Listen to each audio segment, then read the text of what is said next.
आप देख रहे हैं राजवंश कहानियां, शौर्य और इतिहास की गाथाएं। सम्राट अशोक का कलिंग युद्ध भारतीय इतिहास की सबसे महत्वपूर्ण घटनाओं में से एक है।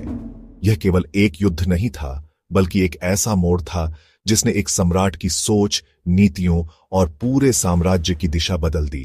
पृष्ठभूमि: मौर्य वंश के तीसरे सम्राट अशोक महान ने अपने साम्राज्य को विस्तार देने का संकल्प लिया। कलिंग, आज का ओडिशा, एक स्वतंत्र और समृद्ध राज्य था। कलिंग की स्थिति सामरिक दृष्टि से भी बहुत महत्वपूर्ण थी, क्योंकि यह समुद्र तट पर बसा होने के कारण व्यापार और सुरक्षा दोनों के लिए अहम था। अशोक ने कलिंग को अपने साम्राज्य में मिलाने का प्रयास किया, लेकिन कलिंग स्वतंत्रता के लिए दृढ़ था। युद्ध: कलिंग युद्ध 261 ईसा पूर्व में हुआ। मौर्य सेना विशाल और संगठित थी, जबकि कलिंग के लोग वीर और स्वतंत्रता प्रेमी थे।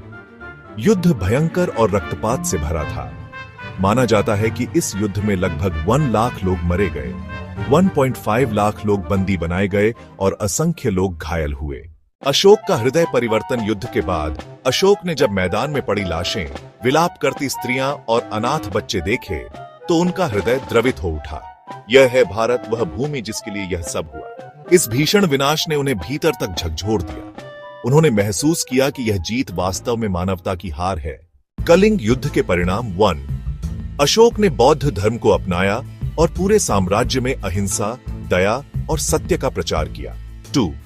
उन्होंने धम्म नीति लागू की, जिसमें सभी धर्मों और प्राणियों के प्रति सहिष्णुता और करुणा का संदेश था। 3. अशोक ने शांति और सद्भावना के लिए अपने दूत अन्य देशों तक भेजे। 4. यही कारण है कि अशोक को आज धर्म अशोक और अशोक महान कहा जाता है। इस तरह कलिंग युद्ध इतिहास में वह मोड़ बना जिसने एक क्रूर विजेता को महान सम्राट और मानवतावादी शासक में बदल दिया। अगर कहानी अच्छी लगी तो लाइक और सब्सक्राइब करें। जुड़ें राजवंश कहानियां के साथ। धन्यवाद।